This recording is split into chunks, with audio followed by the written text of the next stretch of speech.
కోటేశ్వరరావు గారు, Bhimanna doctor Babasaheb Ambedkar caste annihilation book తర్జుమా చేసిన తర్వాత బాబాసాహెబ్ అంబేద్కర్ మీద ఏ విధంగా తన పైన ప్రభావం కలిగి ఏం రాశారో మీరు చెప్పారు. యువ కవిగా, రచయితగా, తెలుగు పండితునిగా, రాష్ట్రంలో ఉభయ రాష్ట్రాల్లో ఒక పరిచయస్తుడిగా, ఒక శాఖకు అధ్యక్షుడిగా అలాంటి ఆలోచనల్ని కొనసాగించడానికి మీరేమైనా కృషి చేస్తున్నారా? తప్పనిసరిగా అండి. ఇప్పుడు మనకి ఈ కుసుమ ధర్మన్న దగ్గర నుంచి, జాషువా దగ్గర నుంచి, అలాగే డాక్టర్ బోయి భీమన్న, ఆ తరం స్ఫూర్తితో ఇవాళ కారంచేడు ఉద్యమం తర్వాత మనకి గొప్ప దళిత సాహిత్యం వచ్చింది. భీమన్న అందించినటువంటి రాజకీయ దృక్పథాన్ని ఈ తరం దళిత కవులు ముందుకు తీసుకెళ్లాల్సినటువంటి అవసరం ఉంది. మాలమాదిగల ఐక్యత, రాజకీయ పునరేకీకరణ, రాజ్యాధికార భావన, దీన్ని ఇవాళ దళిత బహుజన కవులు, దీనిలో మీ పాత్రను అడుగుతా ఉన్నాను. నేను భీమన్న, జాషువా, కుసుమ ధర్మన్న వీళ్ళ తాత్విక స్ఫూర్తిని విశ్లేషిస్తూ అనేక వ్యాసాలు, అలాగే వచన కవితలు, సాహిత్య రంగంలో రాయటం జరిగింది. అనేక వందలాది ఉపన్యాసాల ద్వారా ఈ దళిత బహుజన వైతాళికుల స్ఫూర్తిని ప్రచారం చేయటం జరుగుతుంది. అలాగే భీమన్నని అర్థం చేసుకోవడానికి పాలేరు నుండి పద్మశ్రీ వరకు అని హైమవతి భీమన్న గారు ఒక అద్భుతమైన పుస్తకాన్ని రాశాడు. అంటే భీమన్న యొక్క సాహిత్య పరిణామ క్రమాన్ని ఎలా అర్థం చేసుకోవాలో అది చదివితే భీమన్న సాహిత్యం అర్థమవుతుంది. అలాగే విజయభారతి గారు ప్రభావము, అంబేద్కర్ జీవిత చరిత్ర రాసిన దాని ప్రభావము, జ్ఞానేశ్వరి యొక్క ప్రభావము, మిగతా వాళ్ళ ప్రభావం భీమన్న మీద చాలా స్పష్టంగా కనబడుతుంది. దాన్ని మరింత తాత్విక దృక్పథంతో ఇవాళ ముందుకు తీసుకెళ్తున్నారు చాలామంది కవులు, రచయితలు. చాలా సంతోషం అండి. మీరు అన్నట్టుగా సాహిత్య రంగంలో ఇంకా మీలాంటి యువ కవులు ఇప్పటికే చాలామంది ఈ రంగంలో పనిచేస్తూ ఉన్నారు.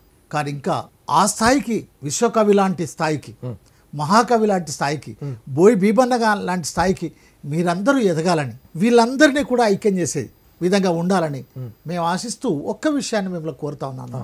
దళిత బహుజన శక్తులు మాత్రమే కాదు, లౌకిక అభ్యుదయ వామపక్ష శక్తుల ఐక్యత కూడా అవసరం, మైత్రి కూడా.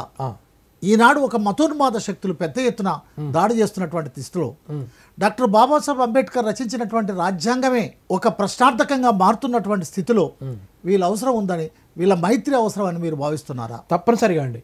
ఇవాళ భీమపక్షవాదులు, వామపక్షవాదులు, భీమపక్షవాదులు అంటే అంబేద్కరిస్ట్, తర్వాత వామపక్షవాదులు అంటే ప్రగతిశీల శక్తులు, వాళ్ళ ఉద్యమం, వాళ్ళ చారిత్రాత్మక ఉద్యమాలు, వీళ్ళందరూ కలిసి ఒక ఐక్య శక్తిగా ఉండి ఈ రాజ్యానికంటే మతోన్మాద వ్యవస్థకు, ఏదైతే రాజ్యాంగ విలువలకు విఘాతం కలిగిస్తున్నారో ఈ వ్యవస్థకు, ఈ ఫ్యాసిజానికి వ్యతిరేకంగా పోరాటం చేయవలసినటువంటి అవసరం ఉంది.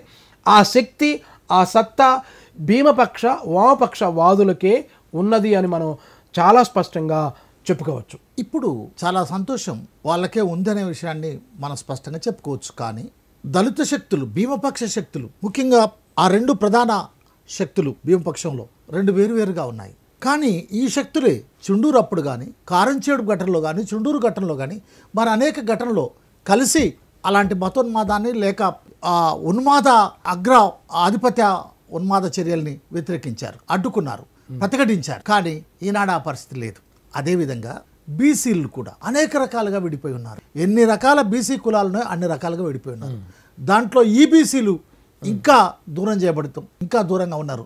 అభివృద్ధికి దూరంగా ఉన్నారు, విద్యకు దూరంగా ఉన్నారు, ఆస్తికి దూరంగా ఉన్నారు. ఈబీసీ కానీ, బీసీ కానీ, ఎస్సీ కానీ, ఎస్టీ కానీ ఈ శక్తులను కూడా ఐక్యం చేయాల్సి, ఈ శక్తుల మధ్య కూడా మైత్రిని ఏర్పాటు చేయాల్సినటువంటి అవసరం ఉందా లేదా? ఉంది.